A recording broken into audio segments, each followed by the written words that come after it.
এক টাকা তো ছাড়ার কোনো সিন নেই। আপনার প্রাক্তন মেয়রের সই আছে এতে, কাউকে ছাড়া হবে না। প্রাক্তন মেয়র এখন কার দিকে আছে? এটা তো উনি এটাও তো বলা উচিত।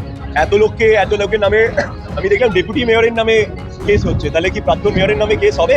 তোদের পরিবারকে বলি অর্থ দিয়ে তোর ক্ষতিপূরণ হয় না, গিটারবদ্ধ 10 লক্ষ টাকা করে আমরা তোদের সকলকে 1 লক্ষ টাকা করে আমরা ক্ষতিপূরণ দেওয়ার ঘোষণা করছি। গভর্নমেন্টের টাকা, মানে আপনার আমার টাকাটা তাদের ক্ষতিপূরণ দেওয়া হচ্ছে, আরো বেশি করে দিক, 10 লাখ কেন 1 কোটি টাকা করে দিক, শাস্তি দিতে হবে, আদালতে শাস্তি দিতে হবে। এই ডিম মেরে চটি মেরে এসবে চলবে না, আদালতে নিয়ে গিয়ে তাকে শাস্তি দিতে হবে এবং তার যে আয়গুলো হয়েছে সেগুলোকে নিলাম করে গরিব মানুষকে সে টাকাটা ফেরত দিবে। এটা বিজেপির কাজই, এটা যে ওরা যখনই সরকারে আসে ওরা ইতিহাসটা এত কলঙ্কিত যে ওরা ওটাকে চেঞ্জ করার জন্য ওরা নিজেদের ইতিহাস সাবিত করার জন্য চেঞ্জ করে। আমরা দেখেছিলাম আমাদের পুরোনো গভর্নমেন্টে অনেক নাম চেঞ্জ করেছে, মানুষের কোনো উপকার হয় না, চেঞ্জ করেছে। প্রথমে বলেছিল সভাপতির নামে, তারপরে দেখা গেল তার দাদুর নামে নিয়ে, তারপরে কি বলছেন আমরা ওই পরিবারের কোনো রকম নাম দেন। এটা নিয়ে মানুষের কোনো ভূক্ষেপ নেই, মানুষের জীবনে এটা নিয়ে কোনো চেঞ্জ আসবে না। এই মুঘল সম্রাটরা একসময় ছিল, ইতিহাস সেটাকে সাক্ষী আছে। আজকের দিনে মুঘল সম্রাটকে নিয়ে আমার কিছু বলার নেই। বাংলায় আমরা 21শে জুলাইটা করে দিচ্ছি তো, তারপরে দেখো না। এত কংগ্রেসকে আন্ডার এস্টিমেট করে লাভ নেই, কংগ্রেসই এখন মেন বিরোধী শক্তি। এরই যে অ্যাসেম্বলিতে যেগুলো হচ্ছে এগুলো তো আইওয়াশ হচ্ছে। আজকে বাংলার মানুষ 21শে জুলাই দেখে নেবে, সেদিনকা সবাই বুঝে যাবে যে বাংলায় বিজেপির বিরোধিতা খালি বাংলাতে কেন, পুরো ভারতবর্ষে একটাই পার্টি করছে, সেটা হলো জাতীয় কংগ্রেস। আর জাতীয় কংগ্রেস মানে রাহুল গান্ধীর নেতৃত্বে আমরা লড়ে যাচ্ছি। আমরা আগেও লড়েছি, আমরা ইলেকশনে আগেও বলতাম না, তখনও আমাদেরকে জিজ্ঞেস করা হতো কংগ্রেস কি করবে। কংগ্রেস 294টা ক্যান্ডিডেট দিতে পেরেছিলাম। এই বাজারে যখন কোটি কোটি টাকা দুটো পার্টি খরচা করেছে, আজকে আমি দেখি অভিষেক বাবু 140 কোটি টাকায় চার্টার্ড ফ্লাইট আর হেলিকপ্টারে ঘুরেছে। আমরা কংগ্রেস পার্টি ভারতবর্ষের মানুষ, বাংলার মানুষকে বলতে চাই, 2001 সাল থেকে 2026 যতগুলো মানে অ্যাসেম্বলি ইলেকশন হয়েছে আমরা এত টাকা খরচা করিনি। এই টাকাটা কি মানে আমাদের পৈতৃক সম্পত্তি? না, আমরা ইলেকশন লড়তে গিয়ে আমরা এই ক্যান্ডিডেট হিসাবে আমি বলছি আমরা যে খরচাটা করেছি, কিন্তু এটার যে ভাবে তৃণমূল এবং বিজেপির যে টাকার একটা, আপনারা যে বাংলার মানুষকে এটাই বলতে চাই যে দেখুন, কংগ্রেসকে আপনারা সিরিয়াসলি নিচ্ছেন না ঠিক আছে, কিন্তু কংগ্রেসের কাছে এত টাকা নেই যে টাকা দিয়ে আজকাল রাজনীতি হচ্ছে।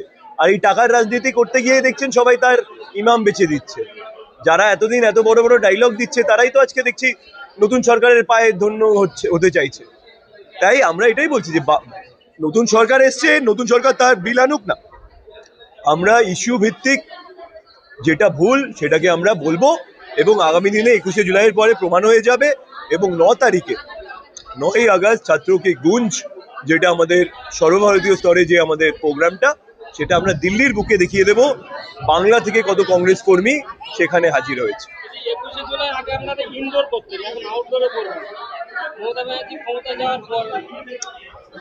এটা বুঝতে হবে তোমাদেরকে, কেন যে আগে যে সরকারটা ছিল তারা কোনো রকম পারমিশন দিত না। তারা তো 21শে জুলাইটাকে তাদের নিজেদের সম্পত্তি হিসাবে পুরো বাংলাটাকে, কলকাতা শহরটাকে বন্ধ করে দিত। ডিম ভাত বিরিয়ানি চলতো। ডিম ভাত বিরিয়ানি করতে গেলে যে খরচাটা আজকে করতে হয় সেই পার্টি আমাদের কাছে নেই টাকাটা, সত্যি কথা।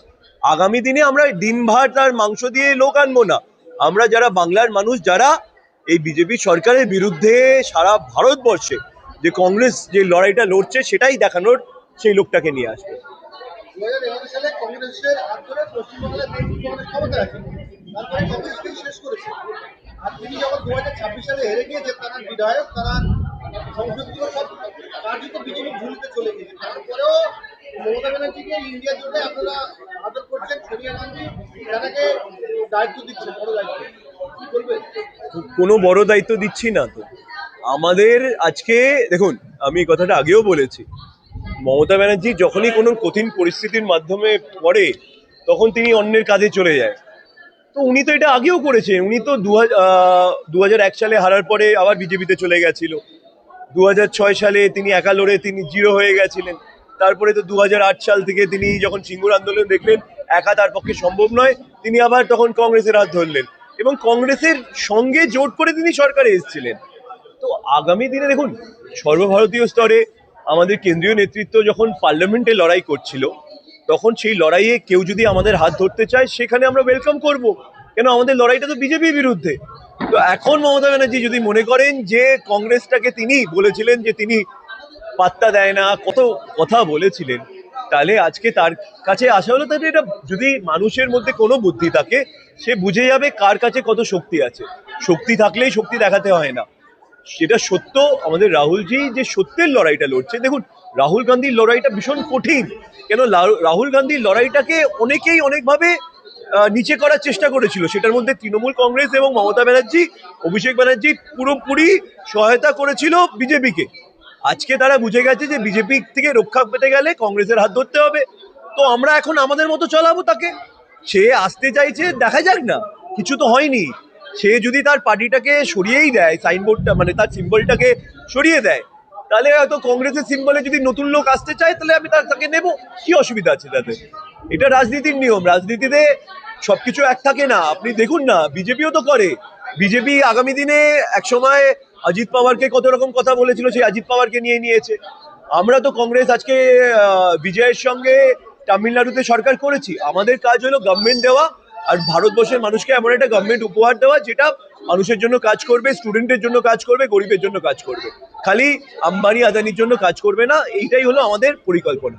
বাংলায় বিজেপি সরকার আসার পরে এই যে সোহরাবুদ্দিন এভিনিউ নামটি পরিবর্তন করা হয়, এটা কিভাবে দেখছেন? দেখুন, এটা বিজেপির কাজই, এটা যে ওরা যখনই সরকারে আসে ওরা ওদের ইতিহাসটা এতই মানে ওদের ইতিহাসটা এত কলঙ্কিত যে ওরা ওটাকে চেঞ্জ করার জন্য ওরা নিজেদের ইতিহাস সাবিত করার চেষ্টা করতে থাকে। দেখুন মানুষের ইস্যু, দেখুন নাম চেঞ্জ করে আমরা দেখেছিলাম আমাদের পুরনো গভর্নমেন্টে অনেক নাম চেঞ্জ করেছে, মানুষের কোনো উপকার হয় না। এটাকে নিয়ে একটা আইডিওলজিক্যাল লড়াই হতে পারে, ইতিহাসটাকে যেন না চেঞ্জ হয় সেই লড়াইটা হতে পারে। কেন ওরা কি কারণে ওরা চেঞ্জ করেছে? প্রথমে বলেছিল সোহাবুদ্দিন নামে, তারপরে দেখা গেল তার দাদুর নামে নিয়ে, তারপরে কি বলছেন আমরা ওই পরিবারের কোনো রকম নাম দেয়। এটা নিয়ে মানুষের কোনো ভূক্ষেপ নেই, মানুষের জীবনে এটা নিয়ে কোনো চেঞ্জ আসবে না।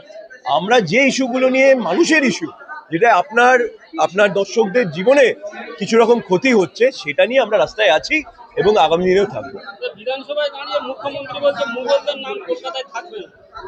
আমার মুঘল এদের নিয়ে আমার কিছু বলার নেই। এই মুঘল সম্রাটদের নিয়ে এই রাজনীতি যেই যারা বেশি কথা বলে সেটাকে মানুষকে চেঞ্জ করা, এই টপিকগুলো নিয়ে কোনো, এই মুঘল সম্রাটরা এক সময় ছিল, ইতিহাস সেটাকে সাক্ষী আছে। আজকের দিনে মুঘল সম্রাটকে নিয়ে আমার কিছু বলার নেই। আজকের দিনে আমি যেটা বাংলার মানুষের যে তারাতলা যে বিল্ডিংটা ভেঙে গেল সেটা নিয়ে আমি কথা বলতে চাই। আমি কথা বলতে চাই মিড ডে মিলে যে বাচ্চাদের যে খাওয়ারগুলোর প্রবলেম হচ্ছে, যে টেন্ডারে ইসকনকে দিচ্ছেন, দিতেই পারতো কিন্তু এটা টেন্ডার করে দিত, অন্য কোম্পানিদেরকে চান্স দেওয়া উচিত ছিল। এইগুলো নিয়ে কিন্তু আমরা কথা বলবো। মুঘল সম্রাট, এই সম্রাট কে কি করেছে ওগুলো নিয়ে আজকের মানুষের কোনো যায় না। যারা স্টুডেন্ট তাদের এনটিএ যে ভুলগুলো করছে তাদের ভবিষ্যৎ নিয়ে, সেটা নিয়ে আমরা বেশি চিন্তিত এবং সেটা নিয়ে আমরা কাজ করতে চাই। তারাতলার ঘটনায় মুখ্যমন্ত্রী বললেন যারা মারা গেছে তাদের 10 লাখ টাকা করে দেওয়া হবে, আর যারা আহত হয়েছে তাদেরকে 1 লাখ টাকা করে দেওয়া হবে। মুখ্যমন্ত্রী বিধানসভা থেকে বললেন, এবং এই যে কাজটা হচ্ছিল তাতে প্রাক্তন মেয়রের সই ছিল। প্রাক্তন মেয়র এখন কার দিকে আছেন? এটা তো এটাও তো বলা উচিত। এত লোকের নামে আমি দেখলাম ডেপুটি মেয়রের নামে কেস হচ্ছে, তাহলে কি প্রাক্তন মেয়রের নামে কেস হবে? এরকম ভাবে 3টে মানুষ মারা গেল, স্টেট গভর্নমেন্টের টাকা, মানে আপনার আমার টাকাটা তাদের ক্ষতিপূরণ দেওয়া হচ্ছে, আরো বেশি করে দিক, 10 লাখ কেন 1 কোটি টাকা করে দিক, সেটা নিয়ে আমার প্রবলেম নয়। আমার পার্টির একটাই লাইন, যে যারা মানে বিগত দিনে যে চুরি করেছে, যে ক্ষতি করে গেছে বাংলাকে, তাদেরকে শাস্তি দিতে হবে, আদালতে শাস্তি দিতে হবে। এই ডিম মেরে চটি মেরে এসবে চলবে না, আদালতে নিয়ে গিয়ে তাকে শাস্তি দিতে হবে এবং তার যে আয়গুলো হয়েছে সেগুলোকে নিলাম করে গরিব মানুষকে সে টাকাটা ফেরত দিতে হবে।